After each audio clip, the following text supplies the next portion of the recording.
Hi hello ನಮಸ್ತೆ. ಎಲ್ಲರೂ ಹೇಗಿದ್ದೀರಾ? ಎಲ್ಲರೂ ಚೆನ್ನಾಗಿದ್ದೀರಾ? ನಮ್ಮ ಪಯಣ ಇವತ್ತು ಎಲ್ಲಿಗೆ ಅಂತ ನೋಡೋಣ ಬನ್ನಿ. ಇನ್ನೂ ನನ್ನ ಚಾನಲ್ನ ಯಾರು ಸಬ್ಸ್ಕ್ರೈಬ್ ಮಾಡಿಲ್ಲ ಪ್ಲೀಸ್ ಸಬ್ಸ್ಕ್ರೈಬ್ ಮಾಡಿ. ಇಷ್ಟ ಆದರೆ ಲೈಕ್ ಮಾಡಿ. ಏನಾದ್ರು ಅನಿಸಿಕೆ ಇದ್ದರೆ ಕಮೆಂಟ್ ಮಾಡಿ. ನಮ್ಮ ಪಯಣ ಮಲೆ ಮಹದೇಶ್ವರ ಬೆಟ್ಟದ ಕಡೆಗೆ. ನಾವು ಇಲ್ಲಿಗೆ ಹೋಗ್ತೀವಿ ಅಂತ ಏನೂ ಪ್ಲ್ಯಾನ್ ಕೂಡ ಇರಲಿಲ್ಲ. ಆಯುಧ ಪೂಜೆ ಮುಗಿಸ್ಕೊಂಡು ಅಮ್ಮ ಮನೆಗೆ ಅಂತ ಹೋಗಿದ್ದೆ. ಸೊ ಅಲ್ಲಿ ಹೋಗ್ಬಿಟ್ಟು ಇನ್ನೇನು ಮಕ್ಕಳು ಕರ್ಕೊಂಬರೋಣ ಹಾಲಿಡೇಗಲ್ಲಿ ಬಿಟ್ಟಿದ್ನಲ್ಲ ಅಂತ ಹೋಗಿದ್ದೆ. ಅಮ್ಮ ಇದ್ದರು ಎಲ್ಲೂ ಹೋಗಲಿಲ್ಲ ಅಂತ ಅಂದ್ಕೊಂಡ್ಬಿಟ್ಟು ಇಲ್ಲಿಗೆ ಮಲೆ ಮಹದೇಶ್ವರಕ್ಕೆ ಪ್ಲ್ಯಾನ್ ಮಾಡಿದ್ವಿ. ನಾವು ಹೊರಟಿದ್ದು 2 o'clock ಆಯಿತು ಮಧ್ಯಾಹ್ನ. ನೋಡಿ ಈಗ ಆಲ್ಮೋಸ್ಟ್ ಮೈಸೂರು ರೀಚ್ ಆಗಿದ್ದೀವಿ. ಮೈಸೂರು JSS ಹಾಸ್ಪಿಟಲ್ ಹತ್ರ ಇದ್ದೀವಿ. ನಮ್ಮ ಅಕ್ಕ ಒಬ್ಬರು JSS ಹಾಸ್ಪಿಟಲಲ್ಲಿ ವರ್ಕ್ ಮಾಡ್ತಿದ್ದಾರೆ ಡಾಕ್ಟರ್ ಆಗಿ. ಸೊ ನಾವು ಮೈಸೂರಿಂದ ಹೊರಡ್ತಾ ಇದ್ವಿ.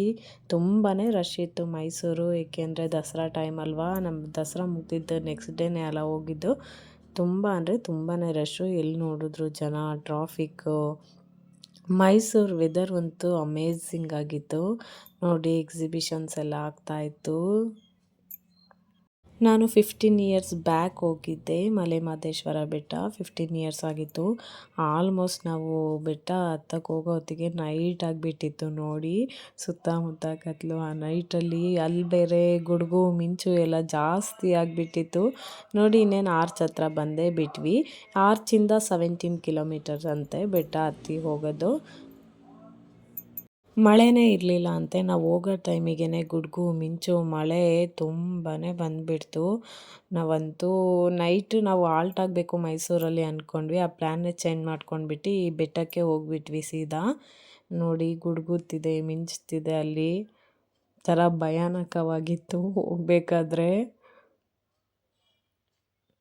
ತುಂಬಾ ಮಳೆ ಬರ್ತಾಯಿತ್ತು ನೋಡಿ. ಇನ್ನೇನು ಹತ್ತತ್ರ ಬಂದ್ವಿ. ಅಲ್ಲಿ ಸ್ಟ್ಯಾಚ್ಯೂ ಕಾಣಿಸ್ತಿದೆಯಲ್ಲ ಮಹದೇಶ್ವರದ್ದು. ಇನ್ನೇನು ನಿಯರ್ ಇದ್ದೀವಿ ಮಹದೇಶ್ವರ ಬೆಟ್ಟಕ್ಕೆ. ಇಲ್ಲೂ ತುಂಬಾ ಜನ ಅಂದರೆ ಜನ ಇದ್ದರು ಮಾತ್ರ. ರೂಮ್ಸಿಗೆ ಅಂತೂ ತುಂಬಾ ಪ್ರಾಬ್ಲಮ್ ಆಯಿತು. ಆಲ್ಮೋಸ್ಟ್ ಎಲ್ಲ ಆನ್ಲೈನ್ ಬುಕ್ಕಿಂಗ್ ಇತ್ತು. ನಮ್ಮ ಪ್ಲ್ಯಾನು ಕೂಡ ಇರಲಿಲ್ಲಲ್ಲ ಆನ್ಲೈನ್ ಬುಕ್ಕಿಂಗ್ ಮಾಡ್ಕೊಳ್ಳೋಕ್ಕೆ. ಯಾವಾಗ ರೀಚ್ ಆಗ್ತೀವಿ ಏನು ಅಂತ, ಅದೇ ಒಂದು ಪ್ರಾಬ್ಲಮ್ ಆಗಿಬಿಡ್ತು. ನೆಕ್ಸ್ಟು ನೋಡೋಣ ಎಲ್ಲಾದರೂ ಸಿಗುತ್ತಾ ಅಂತ ಎಲ್ಲ ಕಡೆ ಹೋಗಿ ವಿಚಾರಿಸಿದ್ದೆ ಆಯಿತು ರೂಮ್ಗೆ. ಈಗ ಇನ್ನೇನು ಅಲ್ಲಿ ಹೋಗಿ ವಿಚಾರಿಸಿ ಒಂದು ಕಡೆ ಸಿಗುತ್ತೆ ಗೆಸ್ಟಿಂದು ಅಂತ ಹೇಳಿದ್ರು. ಅಲ್ಲೂ ಹೋದ್ವಿ, ಅಲ್ಲೂ ಫಿಲ್ ಆಗಿತ್ತು. ಯಾವ ಪ್ರೈವೇಟ್ ಇದಕ್ಕೆ ಹೋದ್ರೂ ಇರಲಿಲ್ಲ. ಆಲ್ಮೋಸ್ಟ್ ಎಲ್ಲದು ಬುಕ್ಕಿಂಗ್ ಆಗಿಬಿಟ್ಟಿತ್ತು ನೋಡಿ. ಅಂತೂ ಒಂದು ರೂಮ್ ಸಿಕ್ಬಿಡ್ತು ನಮಗೆ. ಆ ರೂಮ್ ಕಾಸ್ಟ್ ನೋಡಿದ್ರೆ 2500 ಇತ್ತು. ರೂಮ್ ನೋಡಿದ್ರೆ ನೈಟ್ ಎಲ್ಲ ಕರೆಂಟ್ ಇರಲಿಲ್ಲ, ಮಳೆ ಬೇರೆ, ಬಿಸಿನೀರು ಇರಲಿಲ್ಲ. ಯಾವುದೋ ಒಂದು ರೂಮ್ ಅಂತ ಅದ್ಲಾಗೆ ಹೋಗ್ಬಿಟ್ವಿ. ಅದು ಸಿಕ್ಕಿಲ್ಲ ಅಂದರೆ ಏನು ಮಾಡೋದು ಅಂತ. ಇದು ನೋಡಿ ನೈಟ್ ವ್ಯೂ ಇದು ನೋಡಿ. ಗುಡ್ ಮಾರ್ನಿಂಗ್ ಹೇಳೋಕ್ಕೆ ಅಂತ ಮಂಕಿಗಳೆಲ್ಲ ಬಂದುಬಿಟ್ವು. ತುಂಬಾ ತರಲೆ ಮಾಡ್ತಿದ್ವು ಮಂಕಿಗಳೆಲ್ಲ. ಮಾರ್ನಿಂಗ್ ವ್ಯೂ ಅಂತೂ ತುಂಬಾ ಚೆನ್ನಾಗಿತ್ತು. ತುಂಬ ಖುಷಿ ಆಗ್ತಾಯಿತ್ತು. ಮಕ್ಕಳೆಲ್ಲ ಈ ಮಂಕಿ ನೋಡಿ ಮಂಕಿ ಜೊತೆ ಆಟ ಆಡ್ತಾ ಇದ್ವು ನೋಡಿ. ಅದೇ ಸ್ಟ್ಯಾಚ್ಯೂ ನೈಟ್ ಯಾವ ಥರ ಇತ್ತು, ಮಾರ್ನಿಂಗ್ ಯಾವ ಥರ ಇದೆ ಅಂತ ವ್ಯೂ. ತುಂಬಾ ಖುಷಿ ಆಯಿತು. ಅಂತೂ ಸೇಫಾಗಿ ರೀಚ್ ಆದ್ವಲ್ಲ ಅಂತ ಎಲ್ಲ ಫ್ರೆಶ್ ಅಪ್ ಆಗಿಬಿಟ್ಟು ನಾವೀಗ ಟೆಂಪಲ್ಗೆ ಹೋಗ್ತಾ ಇದ್ದೀವಿ ನೋಡಿ. ಅದೇ ಆರ್ಚ್ ಇದೆಯಲ್ಲ ಅಲ್ಲಿಂದ ಹೋಗಬೇಕು ಟೆಂಪಲ್ಗೆ. ಮಾತ್ರ ದಸರಾ ಟೈಮಲ್ಲಿ ಬರೋದೇ ಅಲ್ಲ ಅನಿಸ್ಬಿಡ್ತು ಇಲ್ಲಿಗೆ. ಏಕೆ ಅಂದರೆ ತುಂಬಾ ರಶ್ಶು ಮತ್ತು ರೂಮ್ಸ್ ಪ್ರಾಬ್ಲಮ್ ತುಂಬಾ ಆಗಿಬಿಡುತ್ತೆ. ಬರೋ ಪ್ಲ್ಯಾನ್ ಇದ್ದರೆ ಫಸ್ಟೇ ನಾವು ಬುಕ್ಕಿಂಗ್ ಮಾಡ್ಕೊಬರೋದು ಬೆಸ್ಟ್ ಆಗಿರುತ್ತೆ ನನ್ನ ಪ್ರಕಾರ. ಅಂತೂ ನಾವು ಟೆಂಪಲ್ ಹತ್ರ ಹೋಗ್ಬೇಕಾದ್ರೆ 7 ಆಗಿತ್ತು. ಎಲ್ಲ ಟಯರ್ಡ್ ಆಗಿದ್ವಲ್ಲ, ಹಂಗಾಗಿ ಬೇಗ ಎದ್ದೇಳೋಕ್ಕೆ ಆಗಲಿಲ್ಲ. ಬೇಗ ಹೋಗೋಣ ಅಂತ ಹೇಳ್ಬಿಟ್ಟು ಲೇಟಾಗಿ ಎದ್ದು ಹೋಗ್ಬಿಟ್ವಿ. ಆಲ್ಮೋಸ್ಟ್ ನೋಡಿ ಎಷ್ಟು ಜನ ಇದ್ದಾರೆ ಇಲ್ಲಿ ಅಂತ. ನಾವು ಹಂಗೇನೆ ಹೋಗ್ತಾ ಇದ್ದೀವಿ. 15 ಇಯರ್ಸ್ ಬ್ಯಾಕ್ ಬಂದಾಗ ಇಲ್ಲಿ ತುಂಬಾ ಗಲೀಜು ಅನ್ಸೋದು. ಮತ್ತು ಈ ಥರ ಎಲ್ಲ ಗೋಪುರ ಇದು ಎಲ್ಲ ಇಷ್ಟೊಂದು ಇಂಪ್ರೂವ್ ಆಗಿರಲಿಲ್ಲ. ಬಟ್ ಈಗೇನು ತುಂಬಾ ಇಂಪ್ರೂವ್ ಮಾಡಿದ್ದಾರೆ. ತುಂಬಾ ಚೆನ್ನಾಗಿದೆ ದೇವಸ್ಥಾನ. ಆದರೆ ಒಂದೇನಪ್ಪ ಅಂದರೆ ಬಂದಿದ್ದ ಜನನೇ ಹಾಳು ಮಾಡೋದು ಜಾಸ್ತಿ. ಎಲ್ಲಿ ನೋಡಿದ್ರು ಆ ತಾಯ್ತ ಅದು ಇದು ಕಟ್ಟಿರೋದೇ ಬರೀ ಅದೇ ಥರ. ಯಾಕೆ ಆ ಥರ ಮಾಡ್ತಾರೆ ಅಂತ ಗೊತ್ತಾಗಲ್ಲ. ನೋಡಿ ಇಲ್ಲಿ ತೇರು, ಮಹದೇಶ್ವರ ತೇರು. ತುಂಬಾ ಅಂದರೆ ತುಂಬಾ ಜನ ಇದ್ದರು. ನಾವೀಗ ಕ್ಯೂಗೆ ಅಂತ ಬಂದ್ವಿ. ನೋಡಿ ಇಲ್ಲಿ ಕ್ಯೂ ಅಲ್ಲಿ ಹೋಗ್ತಾ ಹೋಗ್ತಾ ಎಲ್ಲರೂ ಭಜನೆ ಮಾಡ್ಕೊಂಡು ಸಾಂಗ್ ಹೇಳ್ಕೊಂಡು ಹೋಗ್ತಾ ಇದ್ರು. ಅದೇನೋ ಒಂಥರ ಪಾಸಿಟಿವ್ ವೈಬ್ಸ್ ಬಂದೇ ಬಿಡುತ್ತೆ ಅಲ್ಲಿ ಹೋಗ್ಬೇಕಾದ್ರೆ. ಅದೇನೋ ಒಂಥರ ಮನಸ್ಸಿಗೆ ಖುಷಿ ಅನಿಸ್ಬಿಡ್ತು ಬೆಟ್ಟಕ್ಕೆ ಹೋಗಿದ್ದು. ತುಂಬ ವರ್ಷಗಳಾಗಿತ್ತು. ಇಲ್ಲಿ ಬಂದುಬಿಟ್ಟು ನೋಡಿ, ಇಲ್ಲಿ ನಮಗೆ ಹಣೆಗೆ ವಿಭೂತಿ ಹಚ್ಚುತ್ತಾರೆ ಮತ್ತು ತೆಂಗಿನಕಾಯಿ ಹೊಡೆಯೋದು ಇಲ್ಲೇ ಇದೆ. ನೋಡಿ ಇನ್ನೇನು ಎಂಟ್ರೆನ್ಸ್ ಹತ್ತತ್ರ ಬಂದ್ವಿ. ಇನ್ನೇನು ಕ್ಯೂ ಅಲ್ಲಿ. ನೀವು ಯಾರ್ಯಾರು ಮಹದೇಶ್ವರ ಬೆಟ್ಟಕ್ಕೆ ಹೋಗಿದ್ರಿ, ನಿಮ್ಮ ಎಕ್ಸ್ಪೀರಿಯೆನ್ಸ್ ಹೆಂಗಿತ್ತು ಅಂತ ಕಮೆಂಟ್ ಮಾಡಿ. ಇಷ್ಟ ಆದರೆ ನನ್ನ ಚಾನಲ್ನ ಸಬ್ಸ್ಕ್ರೈಬ್ ಮಾಡಿ. ನನ್ನ ಮಗಳು ಅಂತೂ ಕೆಳಗೆ ಇಳಿತಿರ್ಲಿಲ್ಲ. ಅವ್ರ ಅಪ್ಪ ಇದ್ದರೆ ಅವಳು ಕೆಳಗೆ ಇಳಿಯೋದೇ ಇಲ್ಲ. ಇನ್ನೇನು ಹತ್ತತ್ರ ಬಂದ್ವಿ. ಇನ್ನೇನು ಗೊತ್ತಲ್ಲ, ಯಾವ ಟೆಂಪಲಿಗೆ ಹೋದ್ರೂ ಮೊಬೈಲ್ ಒಳಗಡೆ ಅಲೋ ಇರಲ್ಲ. ಸೊ ನೋಡಿ ಈ ಥರ ಇದೆ ಒಳಗಡೆ ವ್ಯೂ. ನೇನು ಹುಂಡಿ ಎಲ್ಲ ಇತ್ತು. ಅಲ್ಲಿ ತೋರಣ ಹಾಕಿದ್ದಾರಲ್ಲ ಅದೇ ಎಂಟ್ರೆನ್ಸ್ ದೇವರಿದ್ದು. ನಾವು ಆವಾಗ ಚಿಕ್ಕವರಿದ್ದಾಗ ಬಂದಾಗ ಈ ಥರ ಇರಲಿಲ್ಲ.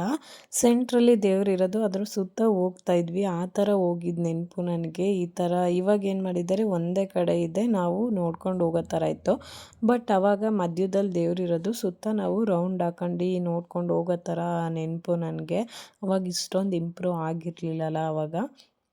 ನೀವು ಯಾರಾದ್ರು ಈ ಪ್ಲೇಸ್ನ ವಿಸಿಟ್ ಮಾಡ್ತೀವಿ ಅಂದರೆ ಫಸ್ಟೇ ರೂಮ್ಸ್ ಎಲ್ಲ ಬುಕ್ ಮಾಡ್ಕೋಬೇಡಿ, ಇಲ್ಲ ತುಂಬ ಪ್ರಾಬ್ಲಮ್ ಆಗುತ್ತೆ. ನೋಡಿ ಇನ್ನೇನು ದೇವ್ರ ಹತ್ರ ಬಂದ್ವಿ. ಎಲ್ಲರೂ ಒಂದು ಸಲ ಮಹದೇಶ್ವರಿಗೆ ಹೂಗೆ ಅನ್ನಿ. ನಿಮ್ಮ ಮನಸ್ಸಲ್ಲಿ ಏನೇ ಬೇಡಿಕೆ ಇದ್ರೂ ಬೇಡ್ಕೊಳ್ಳಿ, ಆ ದೇವ್ರು ಎಲ್ಲರಿಗೂ ಒಳ್ಳೇದು ಮಾಡಲಿ. ನೆಕ್ಸ್ಟು ಈ ದರ್ಶನನ ಮುಗಿಸ್ಕೊಂಡು ನಾವು ಮುಂದೆ ಹೋದ್ವಿ. ಎಲ್ಲೋದ್ರೂ ಶಿವನೇ ನಾಮ ಬೇರೆ ಬೇರೆ ಇರುತ್ತೆ ಅಲ್ಲ. ಶಿವ ಅಂದ್ರೇ ಒಂದು ಶಕ್ತಿ, ಪಾಸಿಟಿವ್ ವೈಬ್ಸು. ನೋಡಿ ಇಲ್ಲೊಂದು ಸ್ಟ್ಯಾಚ್ಯೂ ಥರ ಮಾಡಿದರು, ತುಂಬಾ ಚೆನ್ನಾಗಿತ್ತು ನೋಡೋಕ್ಕೆ ಅಂತ. ನೆಕ್ಸ್ಟು ಇಲ್ಲಿ ಬಂದರೆ ಇಲ್ಲೊಂದು ಟೆಂಪಲ್ ಇತ್ತು ಒಳಗಡೆ. ಮುಂದೆ ಹೋಗ್ತಾ ಹೋಗ್ತಾನೆ ಸಿಗುತ್ತೆ ಗಣಪತಿ ಟೆಂಪಲ್. ನೆಕ್ಸ್ಟು ಇಲ್ಲಿ ಸ್ವಲ್ಪ ಹೊತ್ತು ಕೂತ್ಕೊಂಡ್ಬಿಟ್ಟು ನಾವು ನೆಕ್ಸ್ಟ್ ಇನ್ನೊಂದು ಟೆಂಪಲ್ ಸಿಗುತ್ತೆ. ಅಲ್ಲೇ ಲೈನಲ್ಲೇ ಹೋಗ್ಬೇಕಾದ್ರೆ ಈ ಟೆಂಪಲ್ ಎಲ್ಲ ಸಿಗುತ್ತೆ, ಸೈಡಲ್ಲೇ ಇರುತ್ತೆ, ನೋಡ್ಕೊಂಡೋಗಿ. ನೆಕ್ಸ್ಟು ಇಲ್ಲಿ ಬಸವಣ್ಣರ ಟೆಂಪಲ್ ಇತ್ತು, ನಾವು ಇಲ್ಲಿಗೆ ಹೋದ್ವಿ. ತುಂಬಾ ಏನೋ ಒಂಥರ ಖುಷಿ ಅನಿಸೋದು ಇಲ್ಲೆಲ್ಲ ನೋಡೋಕ್ಕೆ. ನೆಕ್ಸ್ಟು ಅಲ್ಲಿ ಹೋದರೆ ಗಂಧ ಎಲ್ಲ ಇಡ್ತಾಯಿದ್ರು. ನೆಕ್ಸ್ಟು ನೋಡಿ ಆನೆ ಬಂತು. ನೋಡೋಕ್ಕೆ ತುಂಬಾ ಖುಷಿ ಅನ್ನಿಸ್ತಿತ್ತು. ದಸರಾ ಟೈಮಲ್ಲಿ ಆನೆ ನೋಡಿಲ್ಲ ಅಂದರು, ಅದಾದಮೇಲೆ ನೋಡಿದ್ವಲ್ಲ, ಇನ್ನೂ ಒಂಥರ ಎಲ್ಲರಿಗೂ ಆಶೀರ್ವಾದ ಮಾಡ್ತಾಯಿತ್ತು ದುಡ್ಡು ಕೊಟ್ಟವ್ರಿಗೆಲ್ಲ. ನೆಕ್ಸ್ಟು ಇಲ್ಲಿ ತೇರು ಥರ ಎಳ್ಕೊಬರ್ತಿದ್ರು. ಮೇ ಬಿ ಅವರೆಲ್ಲ ಹರಕೆ ಮಾಡ್ಕೊಂಡಿರ್ತಾರೆ ಅನಿಸುತ್ತೆ. ಈ ಥರ ತೇರು ಎಳಿತೀನಿ ನಾನು ಅಂದ್ಕೊಂಡಿದ್ದಾಗಿದ್ರೆ ಅಂತ. ಮೇ ಬಿ ಅದಕ್ಕೆ, ಇಲ್ಲಾಂದರೆ ಮನೆ ದೇವ್ರು ಇರುತ್ತಲ್ಲ, ಅವರು ಈ ಥರ ಮಾಡ್ತಾರೆ ಅನಿಸುತ್ತೆ. ಇದ್ರ ಬಗ್ಗೆ ನನಗೆ ಗೊತ್ತಿಲ್ಲ. ನಿಮ್ಗೇನಾದ್ರು ಗೊತ್ತಿದ್ದರೆ ಕಮೆಂಟ್ ಮಾಡಿ. ನೆಕ್ಸ್ಟು ಇದನ್ನೆಲ್ಲ ಮುಗಿಸ್ಕೊಂಡು ನಾವು ಅನ್ನದಾಸೋಹದ ಕಡೆ ಹೋದ್ವಿ. ಮಾರ್ನಿಂಗ್ ಟಿಫನ್ ಕೂಡ ಇಲ್ಲಿ ಸಿಗುತ್ತೆ. ಸೊ ಇಲ್ಲೆಲ್ಲ ದೇವಸ್ಥಾನದ್ದೆಲ್ಲ ಮುಗಿಸ್ಕೊಂಡು ನಾವು ನೋಡಿ, ಅಲ್ಲೂ ತುಂಬಾ ಕ್ಯೂ ಇತ್ತು. ಟಿಫನ್ಗೆ ಅಂತ ನಿಂತ್ಕೊಂಡ್ವಿ ಇಲ್ಲಿ. ನನ್ನ ಮಗನಿಗೆ ಹೊಟ್ಟೆ ಹಸಿವು ತಡ್ಕೊಳಕ್ಕಾಗಲ್ಲ. ಅವ್ನು ಮಾರ್ನಿಂಗ್ ಬೇಗ 7ಗೆ ತಿನ್ನೋದ್ರಿಂದ ಅವರು ತುಂಬಾ ಕೂಗಾಡ್ತಿದ್ರು ಹೊಟ್ಟೆ ಹಸಿವು ಅಂತ. ಅಂತೂ ಲೈನಲ್ಲಿ ಇನ್ನೇನು ರೀಚ್ ಆದ್ವಿ. ಇವಳು ನನ್ನ ತಂಗಿ, ನಮ್ಮ ಅಣ್ಣ ಮತ್ತು ನಮ್ಮ ಅಕ್ಕ ಇವರು. ನೆಕ್ಸ್ಟ್ ಇರೋದು ನಮ್ಮಪ್ಪ. ನೆಕ್ಸ್ಟು ನಮ್ಮ ದೊಡ್ಡಮ್ಮ.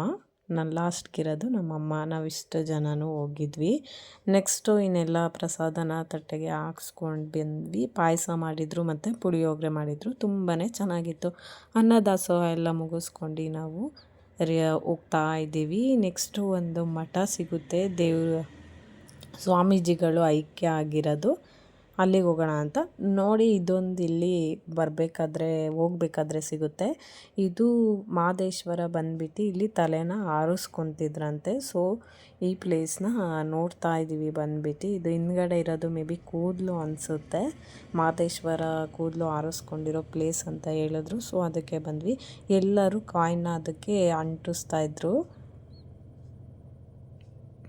ನೋಡಿ ಯಾವ ಥರ ಇದೆ ಅಂತ. ನೋಡಿ ಇಲ್ಲಿ ಬಸವಣ್ಣಂಗೆಲ್ಲ ಕಾಯಿನ್ ಅಂಟಿಸ್ತಾ ಇದ್ರು. ನಮ್ಮ ಅಕ್ಕ ಇದ್ದರು ಬಸವಣ್ಣನ ಕಿವಿಗೆ ಹೇಳ್ತಾಯಿದ್ರು ಡೈರೆಕ್ಟ್ ದೇವ್ರ ಹತ್ರನೇ ಹೋಗುತ್ತೆ ಅಂತ. ನೆಕ್ಸ್ಟು ನನ್ನ ತಂಗಿ ಕಾಯಿನ್ನ ಅಂಟಿಸ್ತಿದ್ದಾಳೆ. ಅವಳದು ಆಲ್ಮೋಸ್ಟ್ ಅಂಟಿಸೋಕ್ಕೆ ತುಂಬಾ ಟೈಮ್ ಹಿಡೀತು, ಅಷ್ಟು ಬೇಗ ಕುತ್ಕೊಳ್ಳಿಲ್ಲ. ನೆಕ್ಸ್ಟ್ ನಾನು ಟ್ರೈ ಮಾಡೋಣ ಅಂತ ಅಂಟಿಸ್ದೆ, ಪಟ್ ಅಂತ ಕುತ್ಕೊಬಿಡ್ತು. ನಾನೇನೋ ಮನಸ್ಸಲ್ಲಿ ಎಲ್ಲರಿಗೂ ಒಳ್ಳೇದು ಮಾಡಪ್ಪ ಅಂತ ಕೇಳಿಕೊಂಡೆ ಅಷ್ಟೇ. ನೆಕ್ಸ್ಟು ಇಲ್ಲಿಗೆ ಬಾಯ್ ಹೇಳ್ತಾ ನಾವು ನೆಕ್ಸ್ಟು ಮಠದ ಕಡೆ ಬಂದ್ವಿ. ಇಲ್ಲಿ ಸ್ವಾಮೀಜಿಗಳು ಐಕ್ಯ ಆಗಿರೋದಂತೆ. ಮಠ ತುಂಬಾ ಚೆನ್ನಾಗಿತ್ತು ಒಳಗಡೆ ಎಲ್ಲ. ಇಲ್ಲೂ ಬಂದರೆ ಒಳಗಡೆ ನಮಗೆ ಮಹದೇಶ್ವರ ದೇವರಿದೆ ನೋಡಿ. ಇನ್ನೇನು ಹತ್ರ ಹೋಗ್ತಾ ಇದ್ದೀವಿ. ಇದೊಂಥರ ಒಳ್ಳೆ ಪ್ಲೇಸು, ತುಂಬಾ ಚೆನ್ನಾಗಿತ್ತು. ನೇಚರೆಲ್ಲ ಬೆಟ್ಟದಲ್ಲಿ ಆಲ್ಮೋಸ್ಟ್ ಎಲ್ಲ ದೇವ್ರುಗಳು ಬೆಟ್ಟ ಗುಡ್ಡಗಳಲ್ಲೇ ಇದೆ ಅಲ್ಲ, ನೋಡೋಕ್ಕೆ ಒಂಥರ ಖುಷಿ ಅಲ್ಲ. ಇಲ್ಲಿ ಬಂದ್ಬಿಟ್ಟು ಮಹದೇಶ್ವರನ ಸ್ಟ್ಯಾಚು ಇತ್ತು, ಅಲ್ಲಿ ಮಹದೇಶ್ವರ ದೇವರಿತ್ತು, ಮತ್ತು ಇನ್ನೊಂದು ದೇವರಿತ್ತು, ಯಾವುದು ಅಂತ ನನಗೆ ಗೊತ್ತಾಗಿಲ್ಲ. ಆಲ್ಮೋಸ್ಟ್ ಎಲ್ಲ ಮಹದೇಶ್ವರ ಥರನೇ ಕಾಣಿಸ್ತಾ ಇತ್ತು. ಮುದ್ದು ಮಹದೇಶ್ವರ ಅಂತ ಕರೀತಾರೆ ಇಲ್ಲಿ ಆಲ್ಮೋಸ್ಟ್ ಮಹದೇಶ್ವರನ್ನ. ನೆಕ್ಸ್ಟು ಇದು ಬಂದುಬಿಟ್ಟು ಮಠದೊಳಗಡೆ ನೋಡಿ ಈ ಥರ ಇತ್ತು. ಅಲ್ಲಿ ಒಬ್ಬರು ಗುರುಗಳು ಸ್ವಾಮೀಜಿಗಳು ಯಾರೋ ನನಗೂ ಅಷ್ಟು ಗೊತ್ತಿಲ್ಲ, ಅವ್ರ ಹತ್ರ ಬಂದುಬಿಟ್ಟು ಪ್ರಾಬ್ಲಮ್ಸ್ ಎಲ್ಲ ಹೇಳ್ಕೊತಿದ್ರು. ಯಾರಿಗೂ ಏನೋ ಪ್ರಾಬ್ಲಮ್ಸ್ ಇತ್ತು ಅನ್ಸುತ್ತೆ. ಇಲ್ಲಿ ನೋಡಿ ದೇವರು ಇಲ್ಲೇ ಐಕ್ಯ ಆಗಿರೋದಂತೆ. ಇಲ್ಲಿ ಒಂದು ತ್ರಿಶೂಲ ಇಟ್ಟಿದ್ದಾರೆ, ಮತ್ತು ಅವ್ರು ಯೂಸ್ ಮಾಡೋವಂಥ ಸ್ಲಿಪ್ಪರು ಮತ್ತು ಇದು ಕೋಲ್ ಇರುತ್ತಲ್ಲ ಅದನ್ನ ಇಟ್ಟಿದ್ದಾರೆ. Thank you for watching.